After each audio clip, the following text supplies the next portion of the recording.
우리 이제 김기성 목사님은 이 고백의 은혜들이라는 책에서 교회 목사님들 설교에서는 들을 수 없는 이야기들을 이제 많이 해주셨어요. 성경의 세계가 유일신론에 기초하고 있지 않다는 겁니다. 그럼 유일신론이 이처럼 강력하게 등장한 배경은 무엇입니까? 사실 이제 고대 세계는 다신론의 세계였던 게 틀림없고요. 우리나라만 하더라도 수없이 많은 신들을 섬겼죠.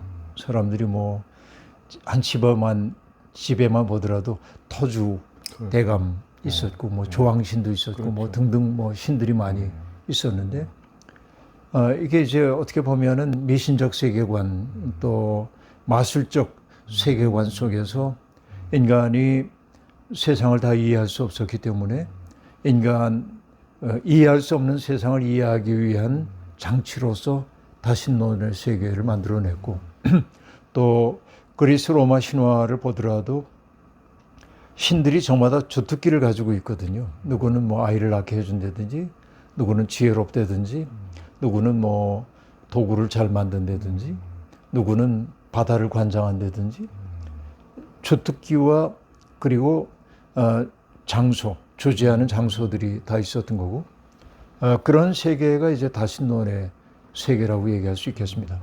그러니까 신들은 어떻게 보면 그리스 로마 시대의 신들이라고 하는 것은 이상화된 인간, 그러니까 인간이 가지고 있는 능력의 최대치, 이런 것들이 이제 신적인 모습으로 형상화되고 한 것이 신화 속의 신들의 모습이라고 볼 수 있겠는데, 그러니까 그 이집트만 보더라도 수없이 많은 신들이 있단 말이죠. 그건 세계를 이해하기 위한 방식이었을 겁니다. 그런데 성경의 세계 속에서도 다신론적인 요소들이 등장하죠, 많이. 근데 아주 강력하게 이제 유일신론이 등장하게 된 것은 그 앞서도 얘기했던 바벨론 포로기와 관련된다고 볼 수 있겠는데요. 포로로 잡혀간 사람들의 고민이 있었습니다. 그건 뭐냐? 우리가 믿는 하나님이 가장 강력한 줄 알았는데 우리가 패배했어. 이게 자기들의 무능으로 안 보였어요. 우리가 믿는 하나님이 이 바벨론인들의 신들보다 무력했기 때문에 우리가 이런 처지에 빠진 건가? 신학적 딜레마가 그들에게 생겼어요. 그때 일단의 사제들이 깊은 반성 속에서 했던 얘기는 우리 하나님이 무력해서가 아니라 우리가 하나님과의 언약을 어겼기 때문에 하나님이 바벨론을 징벌의 도구로 쓰신 거예요. 이렇게 이제 얘기하죠. 그러니까 그때 하나님은 그 당시에 가장 강력한 제국인 바벨론까지도 당신의 통치의 도구로 사용하시는 분, 절대적인 분이죠. 이분이. 여기에서 이제 유일신론, 하나님은 위대하신 분, 이렇게 이제 되고요. 그러니까 고대 세계의 사람들이 뭐 천둥과 번개와 바람과 농사와 생산 관장하고 하는 신이 뭐 바알 신이고 누구고 이렇게 얘기할 때 그 바알이 비를 내려주는 게 아니야. 우리 하나님이. 그 바알이 생산물을 주는 게 아니야. 우리 하나님이. 어떤 신이 능력 있는 게 아니야. 우리 하나님이.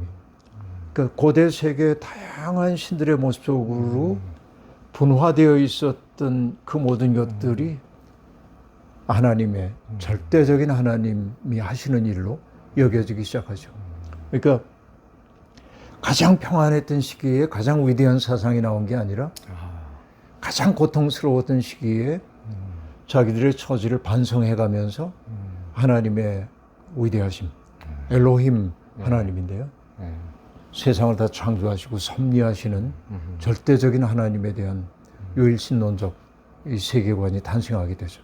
근데 그런 세계의 문제라기보다는 좋은 점이 뭐냐면 과거에는 우리가 믿는 신은 우리 부족의 신이에요. 이게 트라이벌 갓, 부족 신이에요. 그런데 유니버설한 분이 되는 거죠. 보편적인. 그러니까 하나님은 우리만 사랑하시지 않아. 우리가 이방인으로 했던 그 사람들도 사랑하고 섭리하시는 분이죠. 세계가 커지기 시작하죠. 그러니까 유일신론은 배타가 아니라 오히려 더 큰 포용인데 크게 보자고 한다면은 큰 포용인데 오늘의 유일신론자들은 굉장히 배타하는 태도를 가지고 있죠. 예. 네. 그렇군요. 예. 성서 구약 창세기 설화에서 아담과 하와가 금지된 열매인 이제 선악과를 따먹은 것이 죄를 지은 것이라는 얘기를 모르는 분은 거의 없는데요. 현대적 지성으로 보거나 합리적 사고로 본다면 선악을 제대로 분별해야 죄를 안 짓고 살 수 있을 것 같은데요.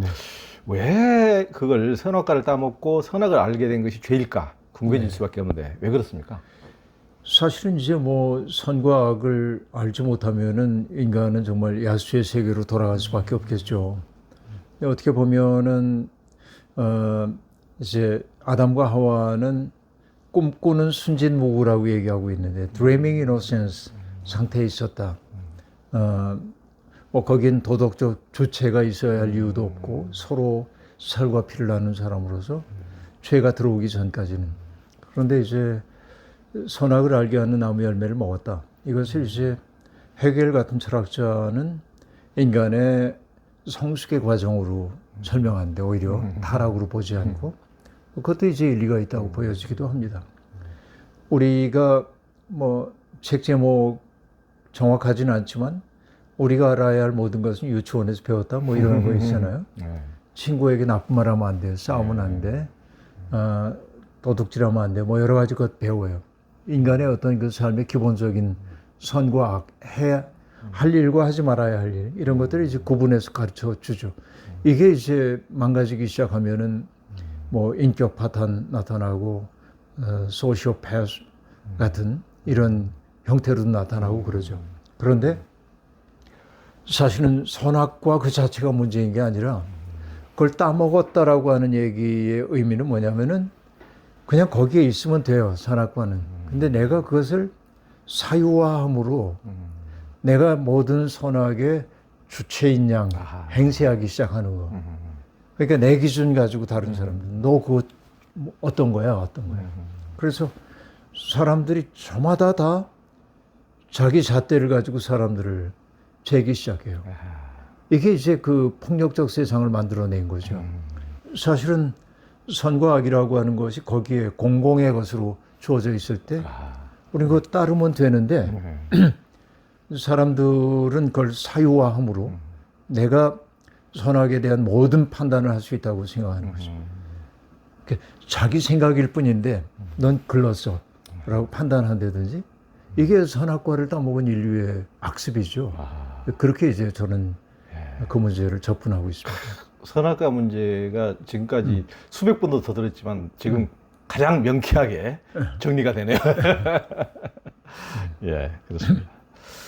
그 김기성 목사님께서는 교회에 위협이 되는 것은 무신론자들이 아니고 실천적 무신론자들이라고 하셨어요. 실천적 무신론자들은 어떤 사람들을 말하는 겁니까? 네, 뭐 무신론자들은 그 예를 들면 인지적 무신론자도 있고요. 그러니까 아무리 그 반성적으로 사고해봐도 신이 있다는 건 내가 알지 못하겠어. 또 신존재 증명이라고 하는 것도 과거부터 있었지만은 뭐 부동의 동자. 그러니까 내가 이 컵을 움직일 때 컵을 움직인 주체로서의 내가 있고 내가 이 컵을 움직일 수밖에 없도록 만드는 또 다른 요인이 있었을 거고 뭐 이렇게 거슬러 가다 보면은 본인이 원인이긴 하지만 결과가 아닌 존재가 있다. 이게 이제 신이다. 이게 부동의 원동자이죠. 근데 그 얘기를 들으면 아 과연 신이 있구나 이렇게 이제 논리적으로는 맞는 얘기 같은데 성큼 와닿지는 않고 또 어떻게 보면은 칸트 같은 경우에도 실천적으로 하나님이 요청된다. 하나님이 없다면 어떻게 우리가 윤리적 주체가 될 수 있겠는가. 뭐 이런 그 얘기들 하죠. 다양한 신에 대한 요청들이 나옵니다. 근데 그것도 받아들일 수 없어. 신은 없어. 이렇게 얘기하는 무신론자들 또 특별히 오늘의 이제 과학적 무신론자들은 인간이라는 게 우연히 발생한 것일 뿐이고 세계 생명도 그렇고 창조는 없어. 이렇게 얘기하기도 하죠. 신 아무리 봐도 없어. 이렇게 말합니다. 이 사람들은 그런 태도로 사는 거예요. 근데 문제는 뭐냐면은 내가 하나님을 잘 믿는다고 생각해. 그런데 잘 믿는다고 하면서도 하나님의 뜻대로 살진 않아요. 이렇게 예수를 잘 믿는다고 하는데 예수와 무관한 삶을 살아가는 거예요. 이게 훨씬 더 위험합니다. 아하. 이분들이 배타적이고 폭력적이고 누군가를 혐오하기도 하고 이런 일들이 이제 많이 있죠. 오히려 나는 뭐 불가론자, 나는 신이 있는지 없는지 모르겠어. 불가론자가 된다든지 나는 신이 없다고 생각해. 그럼 그 사람 안타깝지만 그렇게 살아요. 근데 내가 가장 잘 믿는 것처럼 생각하는데 사는 걸 보면은 안 믿는 사람보다 훨씬 더 안 좋게 산다든지 근데 자기 확신에 차 있단 말이죠. 이런 것들이 실천적 무신론이라고 얘기할 수 있겠는데요. 삶과 자기의 고백이 유리되어 있는 이것이 제일 안타까운 거죠. 그러니까 본인으로서는 가장 잘 믿는다고 얘기를 하고 있는데 실제의 삶은 성서가 증언하고 있는 하나님의 마음과는 반대의 길로 간다든지 저는 이런 게 아주 위험한 거라고 생각합니다. 네. 그러니까 목사님께서 이제 책에 언급한 거 보면은 그 감리교의 그 시조인 존 웨슬리가 말한 게 거의 그리스도인. Almost Christian. 그것도 흥미롭더라고요. 거의 그리스도인. 네, 거의. 근데 이제 웨슬리는 거의 크리스찬이 아니래요. 무서운 얘기입니다. 그러니까 우리가 교회도 잘 다니고 기도도 하고 성경도 읽고 봉사활동도 하고 그러는데 결국 이제 정말 내 속이 속속들이 기독교인이 되지 않으면 거의 다 된 게 완성이라고 보면 안 된다는 거죠. 그러니까 altogether 그러니까 온전한 그리스도인이 되기를 위해 가야 하는 거죠. 그러면 거기서 말하는 거의 그리스도인이 아니고 진짜 그리스도인은 어떤 차별이? 그러니까 어떻게 보면은 저는 그걸 이렇게 설명하는데요. 믿음이 깊어진다고 하는 건 다른 게 아니라 내 눈으로 세상을 바라보고 있던 사람이 예수의 눈으로 세상을 보기 시작하는 나도 모르는 사이에 예수의 마음으로 타자들과 세상을 대하기 시작하는 거. 이것이 altogether Christian이라고 생각하는데 그게 성경에서 기가 막히게 표현된 게 아버지가 내 안에, 내가 아버지 안에. 예수 그리스도께서 하셨던 그 말씀이 바로 그런 거. 그러니까 예수님을 내가 신뢰해야 하는 외적 대상으로 바라보지 않고 그분과 깊은 일체를 이루게 되는 그 자리가 온전한 그리스도인 같아요. 아직 과정 중에 있을 뿐이지만. 그러니까 이 어떻게 보면 요즘에는 그냥 막 어디 광화문에서 큰 소리로 신조차도 막 욕하고 이런 분들도 있고 자기 욕망을 실현하기 위해서 신을 도구로 사용하는 분들도 있는데 이제 그런 게 아니고 진짜 자기의 관점으로 신을 갖다가 따다 붙이는 것이 아니고 그러니까 이제 예수님의 눈으로, 예수님의 관점으로, 예수님의 가치관으로, 예수님의 세계관으로 세상을 보고 살아가고 그것이 진짜 이제 그리스도입니다. 그렇게 이제 그분의 눈으로 보기 시작하는 것도 있는데 사실은 그렇게 되는 거죠.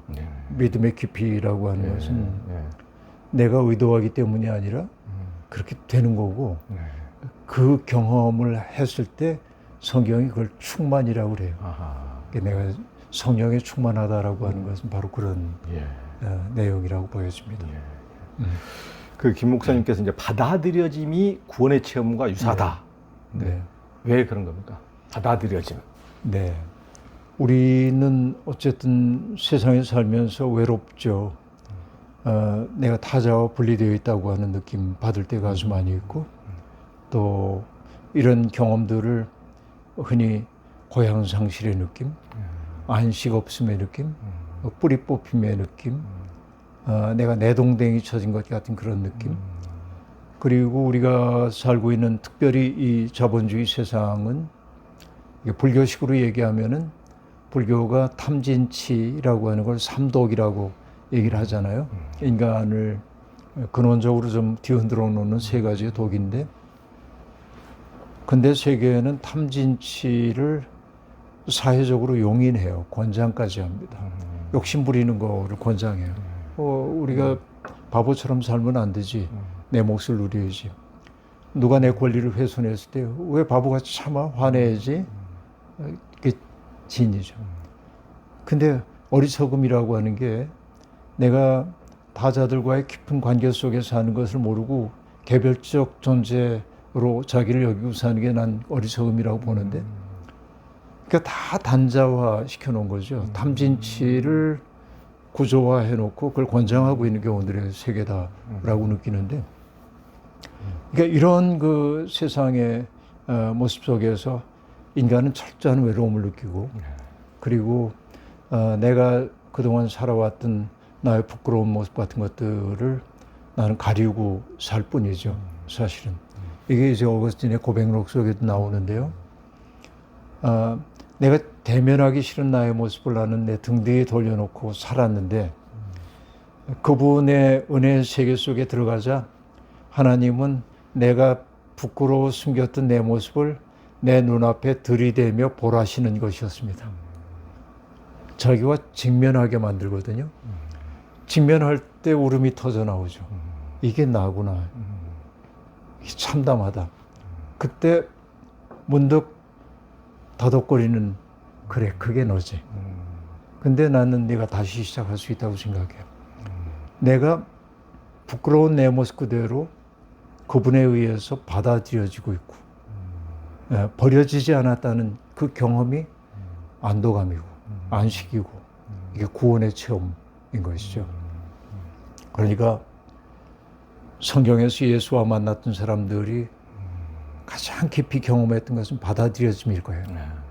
세상이 끝없이 어떤 사람들을 타자화하고 너는 죄인이야, 너는 뭐 어때, 이렇게 이제 규정하고 있을 때 주님은 그런 규정을 넘어서 그냥 그 아픔을 덥석 받아 안았죠.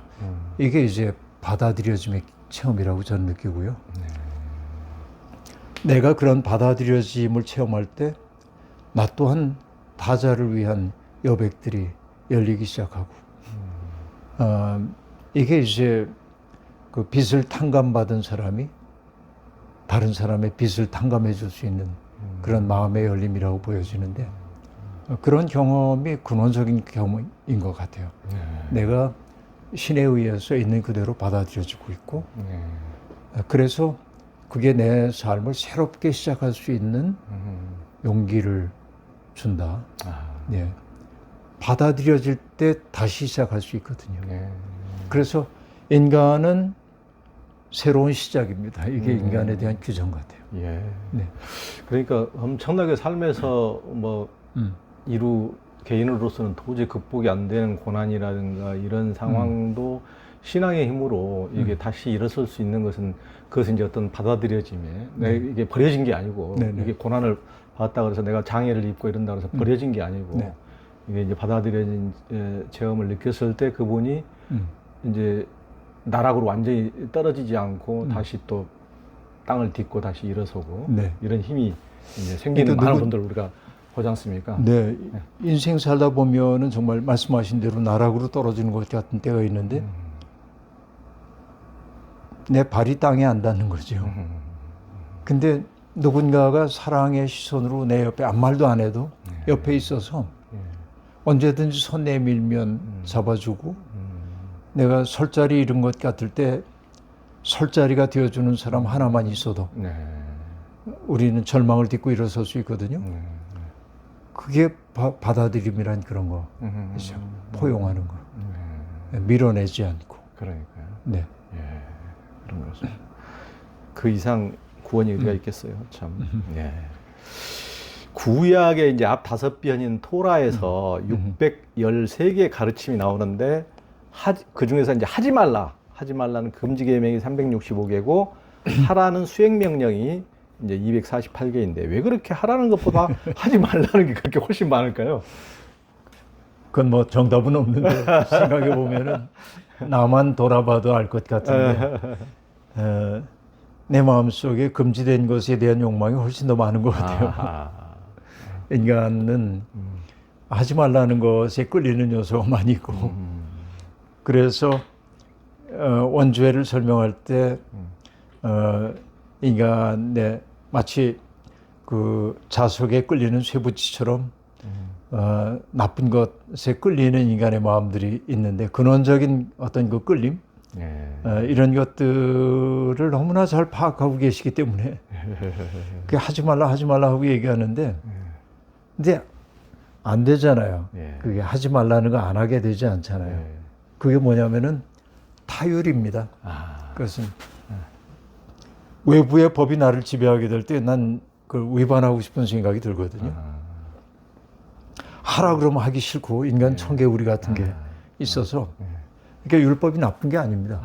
그런데 그것을 살아낼 능력은 우리에게 좀 부족하죠.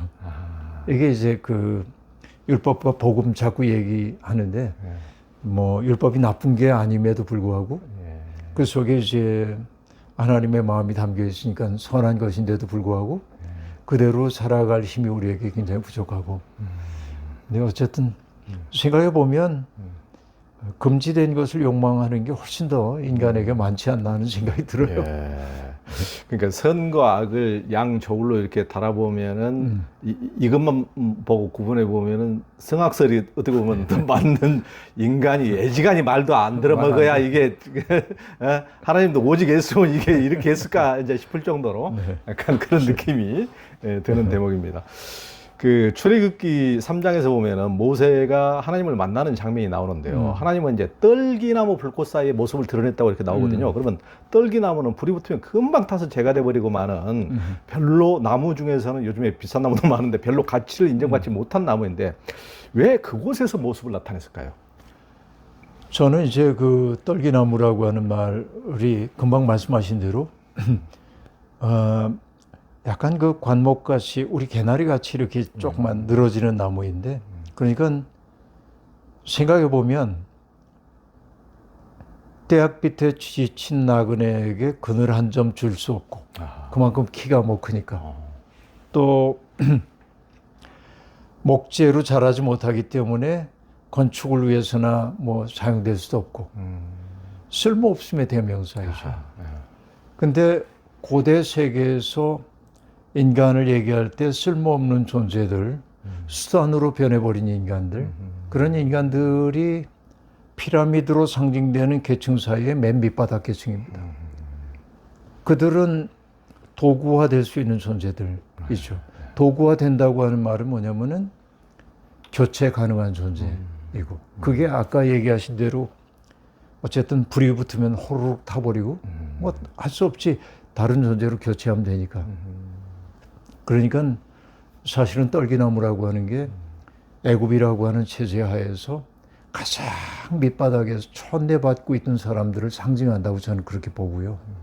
그런데 그 피라미드의 세계 계층화된 위계화된 세상에서 사람 대접받지 못하던 그들을 신이 그들과 함께함으로 빛나는 존재로 만들잖아요. 떨기나무가 빛을 발하지 태워버리지 않거든요. 그의 개체성을 사라지게 하지 않으면서 빛나게 만들고 꿈꾸게 만들고 이런 것이 이제 떨기나무 속에 임했던 그 하나님의 모습이 상징하는 바라고 저는 느끼고요. 근데 이제 흥미로운 게 뭐냐면은 이 애굽은 태양신의 나라였고 애굽 왕은 태양신의 아들이었어요. 그러니까 태양빛이 뜨겁게 내리쬐서 타버리고 마는 거예요. 이 떨기나무와 떨기나무로 빗대어진 존재들은. 그런데 그런 태양신과는 달리 야훼 하나님은 태우지 않고 빛나게 한다. 네, 그런 상징이 그 속에 있지 않나 생각해요.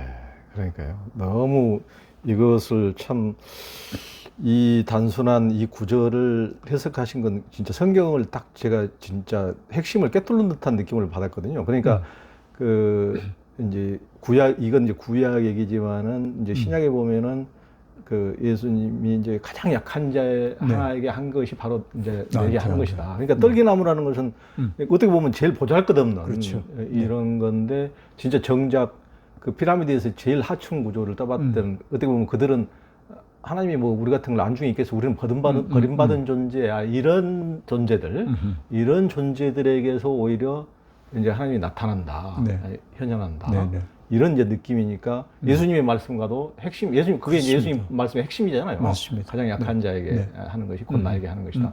이게 이제 딱 일맥상통한 느낌으로 연결되는 그런 지점인 것 같습니다. 참 좋습니다. 네. 우리는 인생에 고난이 닥칠 때 하나님이 계시다면 내게 왜 이런 고통을 이라면 이제 따지기도 하잖아요. 네. 성경에도 보면은 모세와 요셉뿐만 아니고 욥 같은 정말 의인이 쉽게 벌을 받아서는 안 될 것 같은 이런 사람이 상상할 수 없을 정도 이제 고통을 받기도 하는데요. 그랬을 때 그러면 하나님의 사랑법은 과연 뭘까? 이게 궁금해지는데 하나님의 사랑법은 어떤 겁니까? 그러니까 그거를 다 이해한다고 말하는 건 불가능한 일이고 앞서도 얘기한 대로 우리는 애써서 그분의 세계에 초대받은 자로 살아갈 뿐인데 고통이라는 게 불가피하게 우리에게 찾아오기도 하고 그 가운데는 이해할 수 없는 고통을 겪는 이들이 많이 있죠. 뭐 세월호 참사에서 죽어간 사람들, 또 용산 참사에서 죽어간 사람들, 또 산업의 현장에서 죽어가는 사람들. 그러니까 우리의 질문은 하나님이 계시다고 한다면은 왜 그들이 그렇게 죽어갈 때 침묵하셨습니까? 그건 유대인들도 똑같은 질문을 던지는 거죠. 유대인들이 그렇게 박해를 받고 죽어갈 때 하나님이 전능하시다고 한다면 어떻게 침묵하고 계셨습니까? 그래서 홀로코스트를 경험했던 사회학자인 아도르노 같은 경우에는 아우슈비츠 이후에도 시를 쓴다는 게 가능한가? 이런 질문을 던지지만은 로벤스타인이라고 하는 신학자는 아우슈비츠 이후에도 신학이 가능한가? 이런 질문을 던지기도 하죠. 이게 영원한 딜레마. 근데 하나님의 사랑법이라고 하는 것은 우리가 이해할 수 있는 부분과 이해할 수 없는 부분들이 있습니다. 아까 얘기한 대로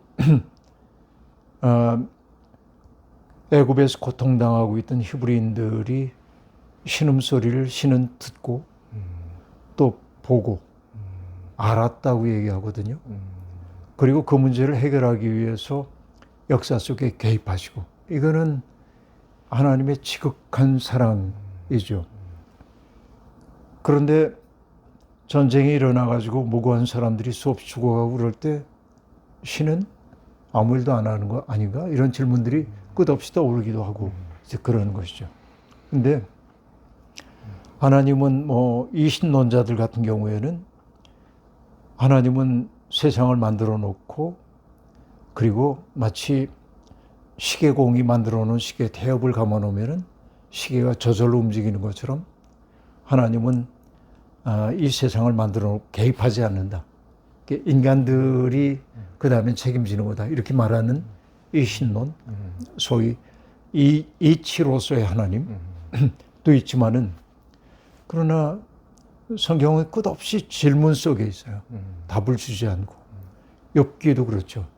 이유 없이 정말 뜻하지 아니한 고통이 찾아오고 근데 끝까지 그 고통의 문제에 대한 답은 없어요. 하나님 내가 왜 이 고통 겪어야 하는지 말씀해 주십시오. 욥이 얘기하지만은 하나님이 욥에게 들려주는 대답은 내가 이 세상을 만들 때 너 어디 있었냐 하면서 수없이 많은 질문을 던지시죠. 그때 욥이 깨닫는 것은 내가 모름의 세계에 초대받았구나. 내가 안다고 하는 하나님이 이런 분이라고 생각했지만은 하나님을 내가 어떤 틀 속에 가둬놓고 하나님은 이러이러해야 한다고 말했구나. 근데 그렇지 않고 하나님의 낯선 얼굴이 있다는 사실을 알게 되었고요. 그래서 우리는 알 수는 없으나 왜 이런지 누구도 답을 내릴 수는 없으나 그러나 우리가 알고 있는 것은 하나 있어요. 고통의 현실이 있을 때 해석할 수는 없지만 고통당하는 사람을 내가 어떻게 대하는 게 하나님의 뜻일까? 네. 그 질문은 우리에게 있는 거고 제가 이제 좋아하는 말씀 가운데 하나는 요한복음 9장에 보면은 날 때부터 앞을 보지 못하는 사람이 있는데 사람 제자들이 질문을 합니다. 이 사람이 앞을 보지 못하는 까닭은 누구의 죄 때문입니까? 이 사람의 죄입니까? 아니면 조상들의 죄입니까? 질문 속에 이미 판단이 들어있죠. 이 사람이 앞을 보지 못하는 건 죄 때문이야. 누구의 죄인지 죄의 주체에 대한 판단만 내리게 해달라는 거죠. 근데 예수님은 이 사람의 죄도 아니고 조상들의 죄 때문도 아니다. 하나님이 하시는 일을 드러내려는 것이다. 그 말은 하나님이 당신의 능력을 보이기 위해 이 사람을 불행하게 만들었다는 얘기가 아니고 왜 앞을 보지 못하게 되는지는 설명할 수 없어. 그런데 우리가 앞을 보지 못하는 사람이 볼 수 있게 한다면 그 하나님에게는 기쁜 일이고 영광되는 일 아니냐. 질문의 방향을 바꿔야 한다 하는 얘기 있죠. 그러니까 아까 마태복음 25장 말씀하셨습니다만 뭐 굶주린 사람, 목마른 사람, 헐벗은 사람, 또 나그네 된 사람, 병든 사람, 감옥에 갇힌 사람이 등장하는데 이 사람은 왜 굶주릴까? 이 사람은 왜 헐벗을까? 이 질문만 하지 말고 하나님은 내가 이 사람을 어떻게 대하는 게 좋을까? 좋아하실까? 질문의 방향을 바꿔야 한다. 네, 그래서 이해할 수 없는 하나님의 사랑법, 그 속에서도 내가 알고 있는 하나님은 내가 이렇게 살기를 원하시는 것 같다. 네, 이거밖에 없는 거 아닌가 하는 생각이 들어요. 네. 그러니까요. 방금 목사님께서 말씀하신 게 정말 너무 구체적이고 가슴이 와닿는 얘기인데, 가령 예를 들면은 우리 길 앞에서 누가 지금 차에 치여가지고 지금 지금 치여가지고 피를 질질 흘리고 있다. 그러면은 그 보통 사람들이 지금 이 사람이 당신 교통질서 어겼어? 빨간불에 건넜어? 지금 뭐 차가 잘못했어? 당신 잘못했어? 이렇게 지금 하는 게 아니고 지금 아프면 빨리 가서 지금 이 사람 닦아주고 지금 119에 신고하고 지금 구해주는 게 하나님의 사랑법이지. 지금 아까 지금 당신 지금 교통법규 어긴 거야? 누가 잘못한 거야? 사람이 지금 죽어가고 있는데 어떻게 보면 인간들이 그런 모습이 많지 않습니까? 참 아주 적절합니다. 진짜 인간들의 모습이라는 게 참 자기들의 수준으로 하나님을 이제 또 말씀하시기도 하는데 하나님의 사랑법은 이런 것이다. 아주 적절하게 말씀해 주셨습니다. 구약에서 이제 욥이 너무나 이제 부당한 고난을 당하고 가진 모든 것을 다 빼앗기고 이제 그랬을 때 이제 기도를 하시기를 주신 분도 주님이시오 가져가신 분도 주님이시니 주님의 이름을 찬양할 뿐입니다. 이렇게 기도한 것을 놓고 많은 목사님들이 이제 설교할 때 뜻하지 않은 피해를 입고 가족을 잃고 고통에 울부짖는 이제 이런 사람들, 그런 사람들한테 이 대목을 빌어서 이제 믿음이란 이런 것이다 하고 이제 강조할 때 이때 우리 김성우 목사님이 입에 테이프를 붙여주고 싶다 하셨는데 실제 그렇게 지금 이걸 인용하신 분들이 많이 있지 않습니까? 예, 그런 게 좀 있었거든요. 왜냐면 이제 나쁜 의도는 아닌데 너무 그 애도하고 슬퍼하고 있는 사람이 그 삶의 부조리함, 삶의 무의미성, 낯섦 이런 것 때문에 어쩔 줄 몰라 하니까 답을 주고 싶은 거겠죠. 어떻게든지. 그런데 주신 분도 하나님, 거두어가신 분도 하나님, 하나님께 영광 돌려야 한다는 당위로서 그렇게 얘기하는 건 폭력적이다 생각해요. 저는 애도의 상황 속에 내몰린 사람에게 그만하면 됐잖아, 이제 그만해 하고 말하는 것이 정말 나쁜 거라고 생각해요. 그러니까요. 왜냐하면은 어떤 사람은 빨리 그 상실의 시간을 털어버리고 살아야지. 그럴 수 있는 사람이 있어요. 나쁘지 않습니다. 어떤 사람은 그렇게 하고 싶은데 안 되는 사람도 있어요. 사람마다. 근데 그 시간은 다 다르거든요. 그러니까 그만하면 됐다라고 얘기하는 건 폭력이에요. 그래서 트라우마를 겪고 있는 사람들에게 정답을 제시하면서 이쪽으로 와라고 하는 것은 그의 상처를 더 아프게 하는 거라고 생각해요. 그래서 아, 이분에게는 시간이 더 많이 필요하구나. 그 대신 그 옆에 있어줘야 하는 게 중요하죠. 애도의 시간에 외롭지 않게 버림받지 않았다는 거. 제가 좋아하는 것 가운데 하나가 뭐냐면 유대인들은 그런데요. 사랑하는 사람을 잃고 애도의 시간을 거쳐서 장례식을 마쳐요. 장지에 가족들이 가서 묻고 돌아올 때 그 이웃들이 그 장례에 당한 집에 가서 음식을 준비한대요. 그 음식의 이름이 뭐냐면 refreshment meal이라고 말하는데 뭐랄까 회복을 위한 식사. 그냥 먹는 그 자체가 아니라 당신은 혼자가 아니야. 우리 공동체 속에 있잖아. 당신의 슬픔이 우리의 슬픔이야. 이게 뭐냐면 설당이 되어주는 거라고 얘기할 수 있겠죠. 그러니까 우리는 그 고통의 상황 속에 내몰린 사람들에게 그들의 고통의 원인이 무엇인지 해석해 주려고 하지 말고 그 해석은 그 사람이 하는 거예요. 스스로. 시간 겪고 난 다음에. 물론 이제 그가 질문했을 때 조심스럽게 나는 고통의 시간에 이렇게 내 인생의 의미를 찾아봤어 라고 얘기할 수 있죠. 해석해 주면 안 돼요. 제가 보기에는. 그런데 이제 우린 너무 쉽게 정답을 제시해 주려고 하고 받아들이지 않으면 화내고 저는 이게 이제 우리 문명의 조급증이라고 생각하고 인간에 대한 예의 없는 거라고 생각하고 네, 좀 그렇습니다. 그러니까 다른 사람들의 그 아픔이나 고통에 대해서 조금 무감각한 분들이 다른 사람들을 목 잘리는 것에는 무감각하면서 자기 손톱 밑에 가시 들린 것에는 굉장히 또 크게 악을 쓰고 이런 경우를 이제 예전에 영화에서 본 장면인데 히틀러가 그렇게 수많은 수백만 수천만 사람을 목숨을 그냥 파리 목숨 날리게 한 사람이 정작 마지막 순간에 이제 전쟁이 패배한 것을 알고 이제 갈 곳이 없고 이제 뭐 한 것을 이제 자살을 시도하는데 죽을 용기도 없어가지고 그 막 벌벌 떨면서 그 대신 좀 나 죽여달라고 이렇게 하는 영화에 한 장면이 있었거든요. 그게 사실인지 어쩐지 모르겠는데 그거랑 똑같아. 어떻게 보면 다른 사람 목숨은 그렇게 파리 목숨으로 여기면서 자기의 어떤 고통이나 이런 것에 대해서는 그렇게 하는 걸 보면서 야, 참 극적인 대비가 된다 이런 생각을 했습니다. 그 목사님 이제 기도의 본질이 조율이라고 하셨는데 왜 조율입니까? 네, 뭐 우리가 기도한다고 하는 것은 옛날에는 이제 우리 기독교 신앙 말고 옛날에 우리 어머니들도 그 장독대에다 정한수 떠놓고 빌고 이거 다 기도이죠.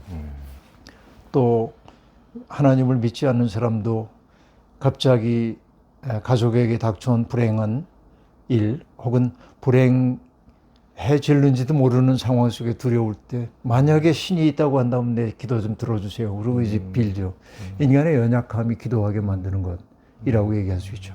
근데 이제 두 가지 동기가 있을 텐데 하나는 나보다 압도적인 힘을 가지고 있는 어떤 신적 존재가 내게 해코지를 하는지 모르기 때문에 신의 마음을 기쁘게 해야 된다고 생각해서 기도하거나 제물을 바치는 행위가 고대 종교에 있었죠. 또 내 능력의 한계치 속에서 나보다 능력 있는 그분의 힘을 빌어서 내 소망을 이루고 싶은 마음이 또 하나 신에게 치성을 바치는 행위 가운데 하나라고 볼 수 있겠습니다. 그러니까 그런 기도가 나쁘다고 생각 안 해요. 저는 인간은 연약하기 때문에 그런 기도도 해야 한다. 내 가족을 위해 기도하고 뭐 내가 바라는 것들을 청하고 청원 기도 당연히 중요합니다.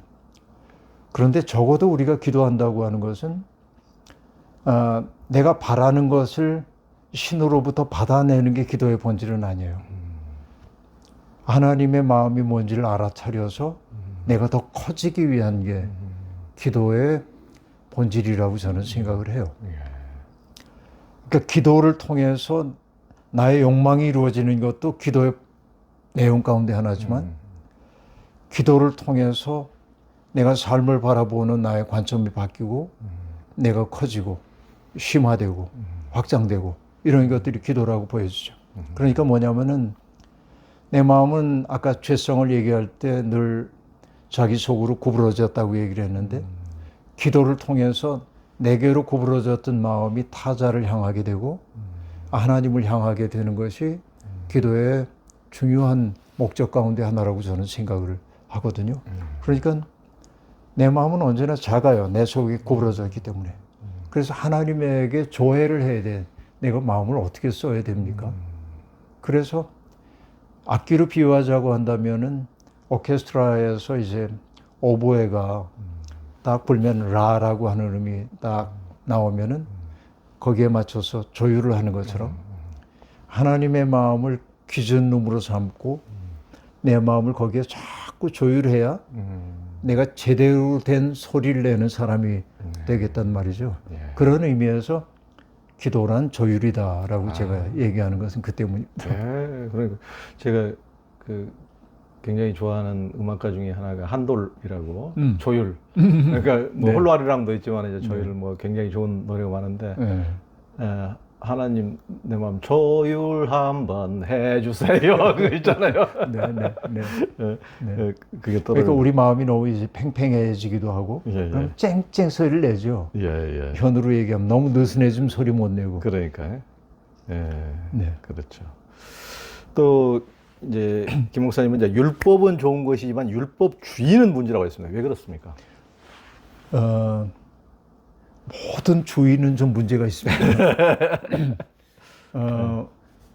왜냐하면은 애당초에 예를 들면 이제 칼빈주의 그러면은 칼빈이 자기 시대에 고민했던 지점들이 있고 그 지점에서 만들어진 신학적 언어들이 있습니다. 그런데 우리의 경험을 언어화했을 때는 그 경험의 세계가 언어 속에 온전히 담기지 못하거든요. 그런데 그 언어에 집착하고 있는 사람들은 그 언어를 지켜가야 한다는 생각 때문에 언어를 기호화하기 이전에 경험의 세계에 눈길을 주지 못할 때가 아주 많이 있어요. 근데 사실은 이 세계와 분리되는 순간 이 언어는 독단이 되기가 매우 쉽죠. 그러니까 율법 속에 담겨 있는 것은 하나님의 마음이죠. 그러니까 예수님은 율법을 부정하지 않는데 뭐라고 얘기하냐면은 옛사람은 너희에게 말하기를 간음하지 말라 했다. 이게 율법이죠. 근데 예수님은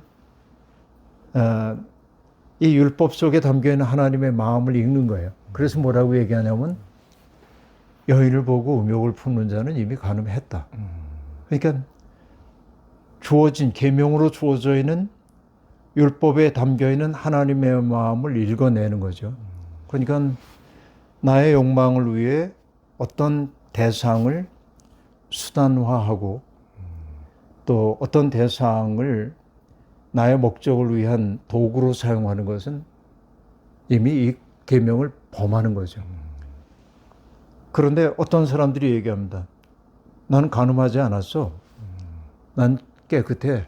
난 정당해. 그런데 이게 율법을 아는 게 아니라는 거죠. 그러니까 그 문자에 집착하게 되는 것들이 일종의 이즘주의이고, 그러니까 이 주의라고 하는 것은 독단이 되기 쉽고 또 자기와 다른 이들에 대해서 폭력적으로 그들을 동화시키려고 하는 태도로 나타나기도 하고, 그래서 세상의 모든 이즘은 위험하다라고 저는 생각하고, 율법주의라고 하는 것도 똑같은 거죠. 그러니까 이 바리새파 사람이나 이런 이들 우리가 싸잡아서 나쁘다고 얘기할 수 없겠습니다만은 자기들이 가지고 있는 척도를 가지고 사람들을 재거든요. 이게 율법주의죠. 근데 예수님은 율법의 1.1획도 난 버리지 않는다. 그러나 예수님은 바리새파 사람처럼 사람들을 딱 재지 않고 품죠.